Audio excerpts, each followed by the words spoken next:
தமிழ் மொழி காத்த தலைவனையா, ஞான பழம் கேட்ட குழந்தையா,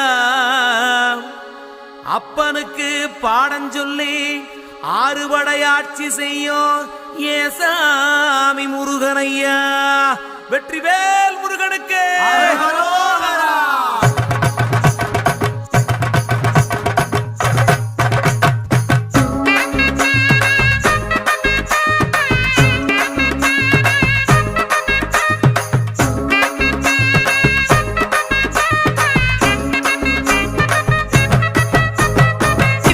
சின்ன